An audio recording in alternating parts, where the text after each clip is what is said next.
Hi guys, it's me again. Dang, I'm lagging. But bruh, if you want to see how good this camera is at tracking me, I literally was just backing up and it was still tracking my face.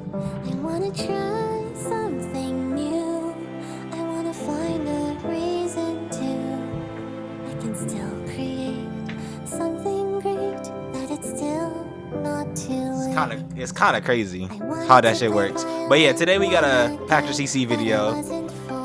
The title of it is the darkest Family Guy episode banned from TV. Damn, I didn't know there was an episode banned from TV.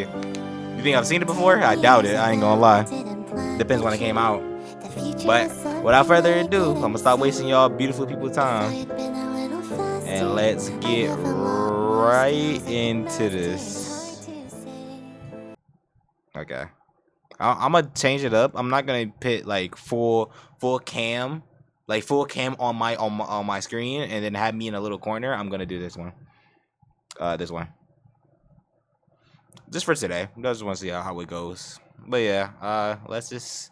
I think I should like sit over here. Yep, sitting over here. Obviously, like the video. Obviously, this video is gonna be linked, in the description. So please check it out. Give them some love, please. Alright, without further ado, let's get into this. In the early 2000s, a literal cartoon war broke out. Writers of The Simpsons, South Park, King of the Hill, and Ren and Stimpy were all attacking Seth MacFarlane's Family Guy. Damn! What actually, yeah, that kind of makes sense. Everybody's checking Family Guy. But why though? What Family Guy do? But it's not hard to see why they were upset. Why? Family Guy was successful by repeating the same lazy comedic formula over and over again for decades, it was good. Leading to 9 Primetime Emmy Awards and even a Grammy nomination. With tensions at an all-time high against Family Guy, Seth MacFarlane finally decided to respond to the criticism. And as a result, he created one of the most controversial episodes in animation history. It was so bad. He did. So he was trying to get back at these people, and then it backfired on him. That the Fox network refused to air it on live TV, and many lost respect for Seth MacFarlane. I want to see the episode. If it's that bad. About South Park. They can go to hell. Seth MacFarlane had a dark sense of humor, and he wanted to push the boundaries in the animation industry. As a kid, he was obsessed with cartoons like the Flintstones and Woody Woodpecker. He would spend hours drawing and studying these classic shows. By the time he was 9, he was already publishing a weekly comic strip for his local newspaper. But this is him? I must have missed something. That's him? Woodpecker. He would spend hours drawing and studying these classic animated I didn't know that was him. By the time he was 9, he was already publishing a weekly comic strip. I mean, he looks Asian here. I don't think this is him. Is it really wrong to say that? Is he Asian? Oh, God. Wait, what is he? I thought he was a Caucasian man. I don't know. Someone please tell me in the comment section. Maybe I'm just stupid. For his local newspaper. But unlike other aspiring animators who were writing kid-friendly cartoons, MacFarlane's humor was intentionally offensive. He wasn't interested in heartwarming stories. He wanted to stir the pot with edgy jokes. Did he get in any trouble for his drawing? Yeah. What kind of stuff? He was the cartoonist for the school paper, and the character in his cartoon is taking communion. The comment underneath said, "Could I have fries with that, please?" And Seth can still remember how a local priest reacted to that cartoon. Dear Seth, shame on you for insulting the Almighty God and those who love him. After studying animation at the Rhode Island School of Design, it was that bad, I see, goddamn. MacFarlane caught the attention of Hanna-Barbera Productions with his thesis film, Life of Larry. Is it too much for a kid to just call his parents if he's going to be out late? Oh my God, yeah, it definitely sounds like his voice, but it sounds like a Peter Griffin voice right there. And, bro, Seth MacFarlane does too many fucking voices, though. I mean, especially in a city like this, it ain't safe, Lois? I mean, even in this apartment.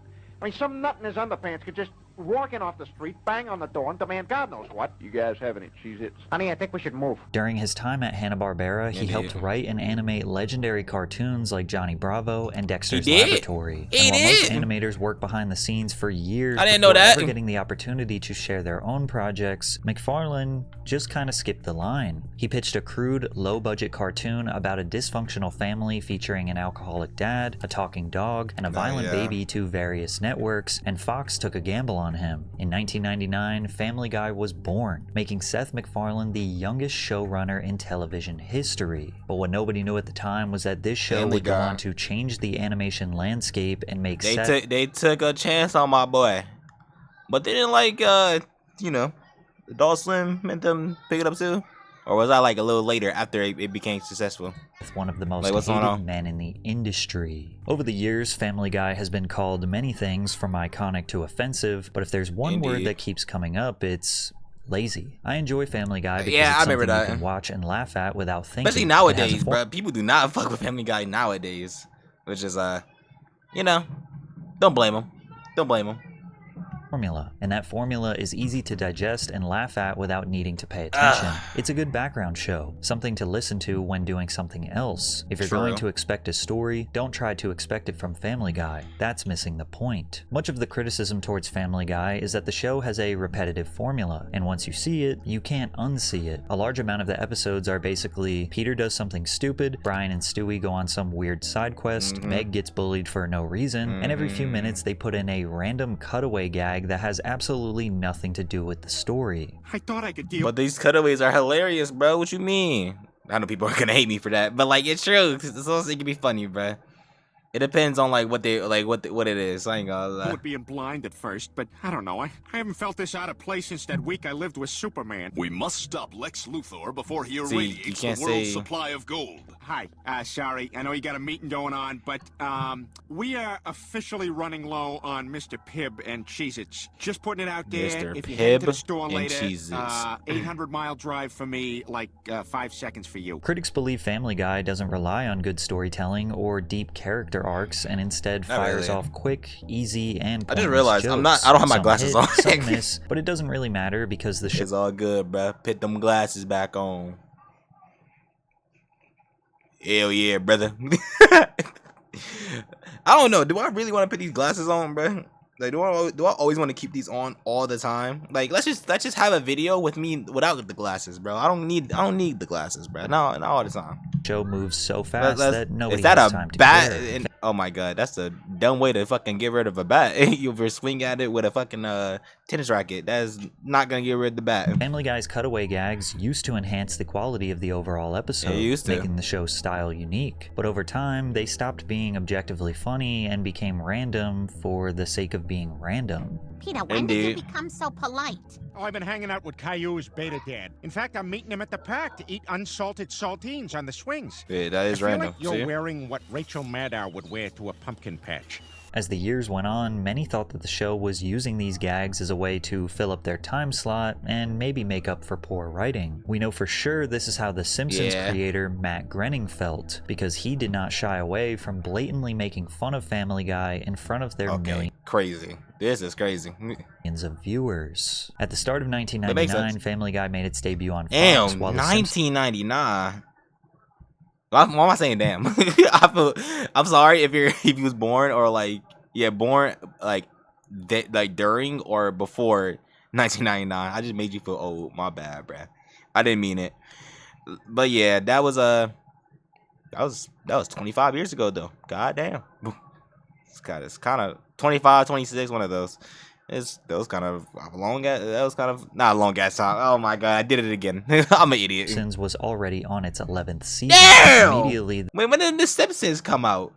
The 11th season is kind of crazy. The two shows were competing for viewers on the same network, with Family Guy pulling similar numbers to The Simpsons. Oh wow. The Simpsons officially ignited the beef in the episode Treehouse of Horror. In the episode, Homer discovers how to clone himself, but his attempts were not perfect. Some of the clones came out looking off. As the camera pans across the field of cloned Homers, one of them looks like Peter Griffin. Yeah. Seth MacFarlane realized that this was Groening accusing Peter Griffin of being a copy of Homer Simpson, and that accusation is not too far from the truth. The Simpsons pioneered adult animation in the mainstream, proving that animated shows could appeal to more than just kids and can oftentimes be edgy and controversial. Indeed. And the genius behind the show was Matt Groening. Unlike Seth MacFarlane, he did a good job, but Simpsons was good. I ain't gonna lie, especially like the earlier seasons. Oh my god. And who had a degree in animation, Matt Groening was just a self-taught hobbyist trying to make ends meet with his cartoons. Indeed. In the late 70s, he was living in Los Angeles, barely scraping by, drawing and selling his own self-published magazine called Life in Hell. After his cartoon got the attention of Hollywood producer James Brooks, who produced talk shows and small TV shows, he asked Groening Groening to make short animated skits for the Tracy Ullman Show, which resulted in Groening creating a batch of characters for these segments called The Simpsons. Here we have Bart Simpson, the young lad who captured the notorious candy store bandit.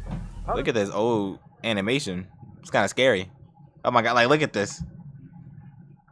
That's kind of scary. It's okay though. It was the first episode. The way they move their mouths is just scary. Jumping up and down.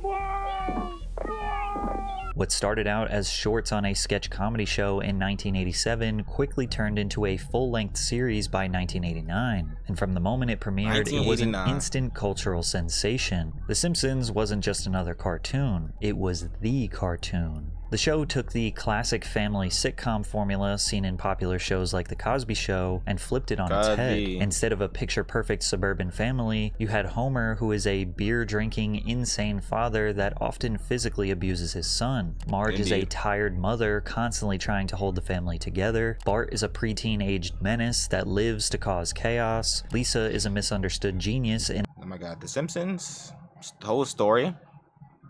Crazy. A messed up family, and Maggie is a baby who doesn't talk too much but has a lot of personality. Doesn't talk at all. Not to mention the people of Springfield. You know what she's saying. With seemingly an endless list of side characters that fans would slowly get to know over the years, such as Ned Flanders, Krusty the Clown, Sideshow Bob, Snake, Professor Frank, and so many others. What made The Simpsons revolutionary was how it could go from making fun of politics and pop culture to having genuine interactions that made the characters feel real. Like, these weren't just wacky cartoon characters, they represented people that you knew in your real life. It wasn't just about gag humor, it was about telling great stories that is that one episode? Give me the bats. He's like, give me the bats. Give me the bats. Give me the bat. Your real life. I don't know what was it wasn't just wrong about with that gag episode. humor. It was about telling great stories that happened to be hilarious. Like, what is Bud talking about? By the early 90s, The Simpsons was the most watched show on television, with viewership peaking at 15 to 20 million viewers per episode. Family Guy, on the other hand, was canceled twice in its first 3 seasons. Probably because many people felt it was the inferior copy of The Simpsons. However, they came back stronger than ever due to massive DVD sales and high ratings on reruns. The senior vice president of Fox Home Entertainment said, Family Guy had proved an unexpected success on DVD as well. The first boxed set of episodes has sold 1.55 million. Damn! A lot of things being sold right there. Number 3 among television shows behind the first season of The Simpsons on Fox and Chappelle's Show on Comedy Central. After the show came back on air in 2005, it dominated, with the 4th season averaging 7.9 million viewers per episode, which at the time was more than twice as many viewers as South Park. And looking back on season 4, it's easy to see why it performed so well. He takes the lead. Funny. The spectators hold their breath, as Stewie Griffin is America's last hope to take home the gold.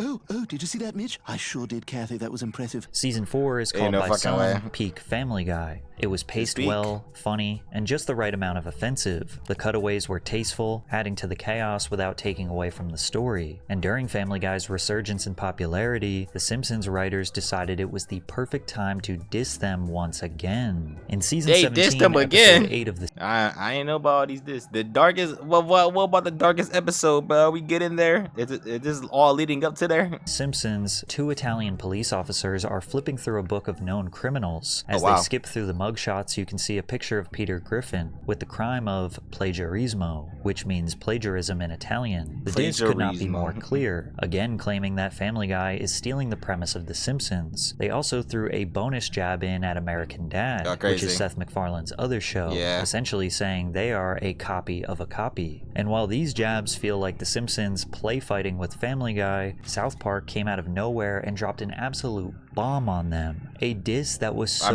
brutal that multiple writers in the animation industry personally thanked them for attacking McFarlane. Damn. Matt Stone and Trey Parker. They hated that nigga so much. I see. School kids from the University of Colorado who couldn't care less about what other people thought of They hated his ass. They both believed that comedy could be as offensive and brutally honest as possible while also having a great story. In 1992, Matt and Trey met on the set of a student project. To pass time in between takes, they would do voices for each other trying to make the other one laugh, and they instantly became best friends. Into eating sounds? Oh, yeah. Comedy Central. That's a cuttlefish and asparagus. That's a cuttlefish and asparagus. He's having a good time. Well. Oh, no. Oh, no. I did not say that. I did not say oh no because he said oh no, but I said oh no because the episode that was being played. Like, what the hell? About to come out of my... Oh, here it comes. Oh, it's going to be a rat. Hold on, Kaiju. I believe in you. At the end of every semester, the film department put on a student screening, and since it was right before Christmas, they needed something Christmassy. So Matt and Trey decided to use construction paper cutouts to animate characters and make their first short together called Jesus First Frosty, which would lay the foundation for what we now know as South Park. After college, both Matt and Trey moved to LA, where they would meet Fox executive Brian Graydon at a screening of their indie film, Cannibal the Musical. Brian loved their style so much, he decided to help spread their work around the industry. Bro, I used to always edit on KinMaster, bro. I even had a subscription on there. Some back and forth negotiations with companies like Fox and MTV. Not anymore though. Comedy Central decided to greenlight the first episode of South Park. Although it is still in the adult animation genre, South Park takes a different approach than Family Guy and The Simpsons. Yeah, South Park is all about creativity and unpredictability. One week, the elementary-aged kids are dealing with normal school drama, and the next, they're fighting a war against gnomes stealing people's underwear. Yeah, it's so random, but that's so still not funny. even the craziest situation these kids have not at all. into. Do you like it? Do you like it, Scott? Oh my god. I call it Mr. and Mrs. Tenorman chili. Still fucked up. I'm surprised. Oh my god! Yo, like what? I'm surprised he has not got arrested on multiple accounts. I think there's like an episode of like every crime that Cartman has did. And yeah, I ain't gonna lie, that boy getting more than life. I made you eat your parents. South Park instantly turned Comedy Central from a struggling cable network to a network powerhouse, pulling in between 3.1 and 5.5 million viewers per episode. By season 2, it was breaking records. On April 22nd, 1998, the episode 1998. Okay, that's okay. Let me stop.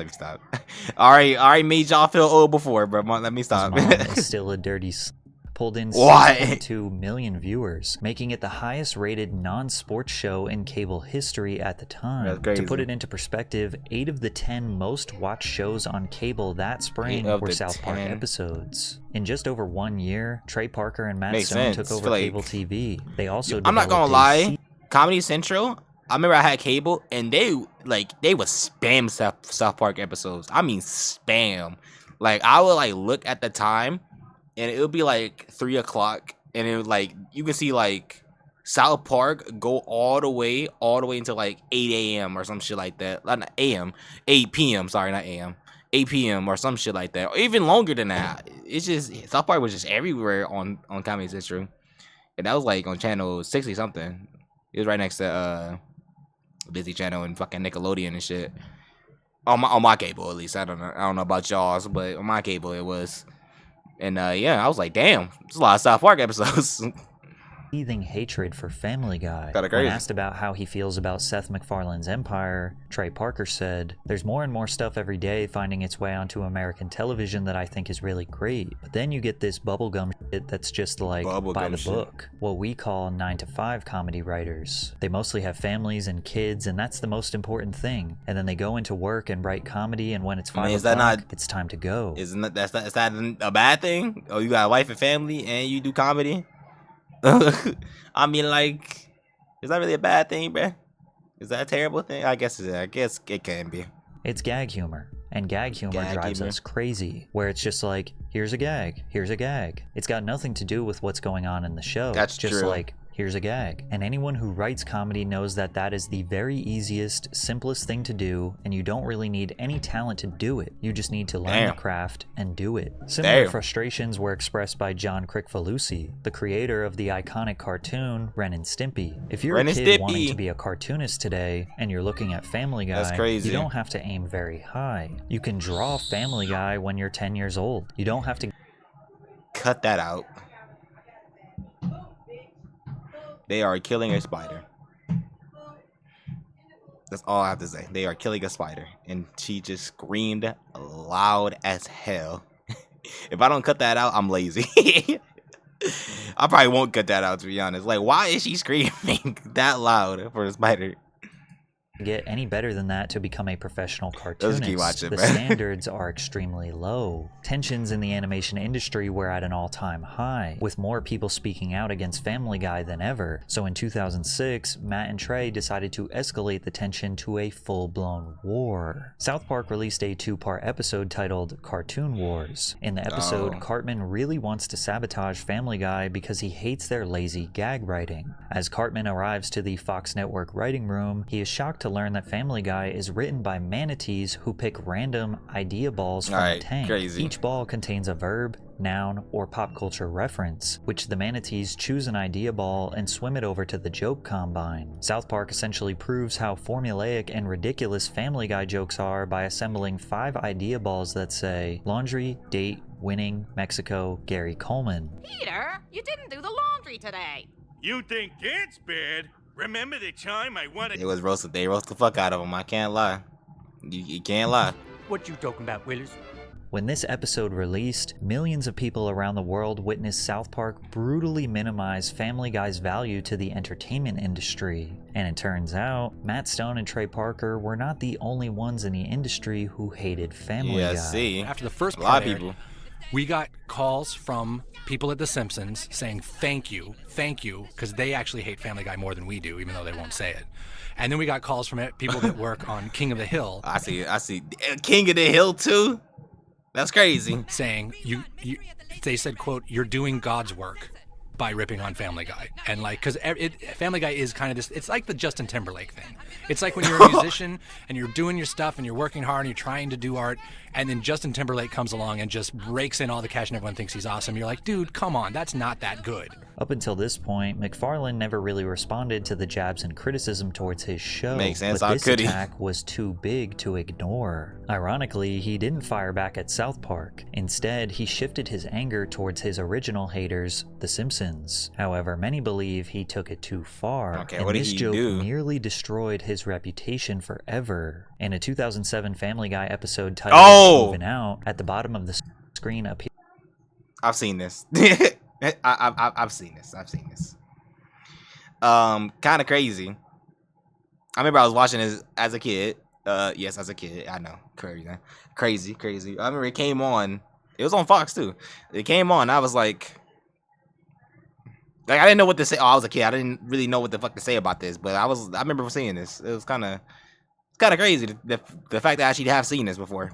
And like I've thought about it too. I'm like, I might really kill the good old family. That's weird. With a miniature Marge waving to the audience. Because both shows air on Fox, this could have easily been mistaken for a genuine promo. Then miniature Quagmire runs over and attempts to essay Marge. She fights him off and dashes off screen, but then Quagmire with his pants around his ankles chases after her. Then it cuts to a shot outside of the Simpsons' home where we can hear Marge and Quagmire having sex in the parents' bedroom. Homer then walks in catching them, shocked. And from there, you can hear Quagmire...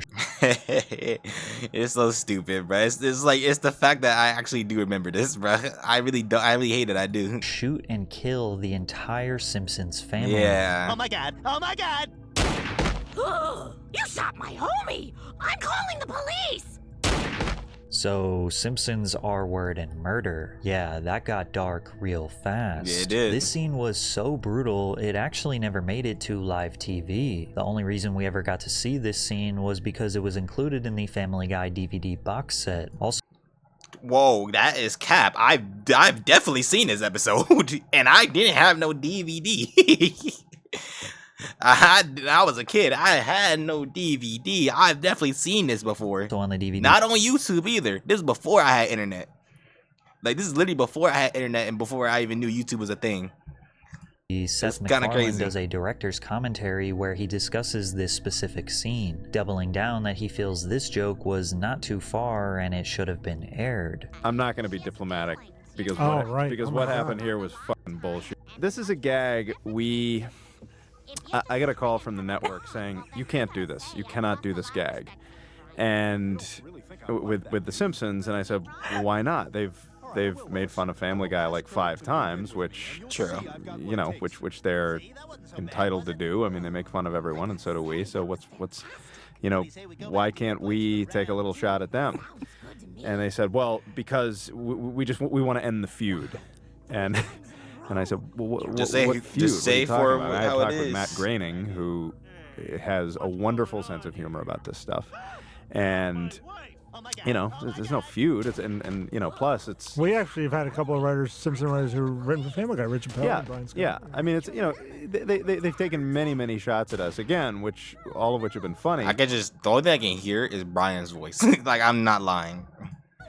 And Fox said, well, this seems a little personal, and I said, well, how could it be any more personal than a picture of Peter Griffin on a wanted poster that says plagiarist? They made fun of me. Why can't I make fun of them? Seth, you shot a baby. Likely due to the network just wanting the beef to be over, both Family Guy and The Simpsons stopped taking jabs at each other for a while. Allegedly, Matt Groening was upset with Seth for many years after this, and although Seth MacFarlane never apologized for this explosive joke, he has been very honest about his admiration for The Simpsons and Matt Groening. And The Simpsons guys don't like you either, right? That's more of a friendly rivalry. They take shots friendly at us, rivalry. we take shots at them. I mean, he's mad at you. He's a great guy. That's more of That's like what they say. You know, all in good fun kind of thing. He even wrote a line in a Family Guy episode essentially admitting to stealing from The Simpsons. Get up. You're on my side of the bed. Peter. We act like we didn't take a lot from The Simpsons. We took a lot from The Simpsons. Okay. They seem to make amends by doing an official Simpsons and Family Guy crossover episode. I remember this episode. 2014. I remember this. I was kind of surprised. However, there was still a tiny bit of tension behind the scenes. In the end, everyone from both camps loved it, except maybe Seth MacFarlane. The running theme of the episode was that Family Guy stole everything from The Simpsons. They made this point over and over and over and over. Apparently, at some point, Seth told his staff, guys, enough. It's clear that Seth MacFarlane does hold The Simpsons in high regard, but he also believes he deserves his respect. After all, Family Guy did win 9 Primetime Emmy Awards and is loved by millions of fans. Gotta show him respect where respect's due, bruh. He may be doing the same joke over and over again, but it did well. You can't fault the guy. Around the world. And it's actually because of this success that the South Park creators are jealous and hold resentment towards him. With Trey Parker saying, the biggest thing is that you put everything into your show. It's like you've got to die for it. When you're an artist, you've got to say to yourself, this is all that matters. And if it kills me, so be it. And then you have the Family Guy writing staff who come in 9 to 5, write their gags, and go home. But what I absolutely must say to you is that this totally, purely 100% completely comes from a place of jealousy. Damn. Because when we're sitting there in our room, it's... I mean, they kinda sitting like haters, bruh. I ain't gonna lie, this is kinda crazy. But yeah, it is what it is. 3 in the morning and we're 12 hours from having to air, and we don't have like a third act, wondering why we do this to ourselves. We're just totally jealous of their job. At the end of the day, these shows are all completely different styles of comedy. Yeah. And whichever one you love the most is just down to personal preference. Indeed. And they all will be considered legendary in the history of adult animation. I mean, true. You speaking, it just start back. Oh, because it's looping. Yeah, I remember. But yeah, that video was great. I'm not gonna lie, Patrick CC did his thing. Give him claps. I really like how my camera just like literally just look at this. Just like I have never had a camera like this before. It's just so cool how wherever I go over here, tracks me. Go over here, track, and like it's like whatever like wide view is gonna track me. No matter what. And like if it doesn't track me, it tracks that fucking right here. It's fucking bear right here, bro. It just like I'm not gonna lie. Let me try to get out of his way. Let me see if it can do it. Oh, I can't do it. Nah, don't get camera shy now. Whatever, it was doing it earlier. But yeah, I hope y'all enjoyed that video. That was a really good video by Patrick CC. The original video is gonna be down below in the description. So yeah, without further ado, I'm gonna let y'all people go. So yeah, bye.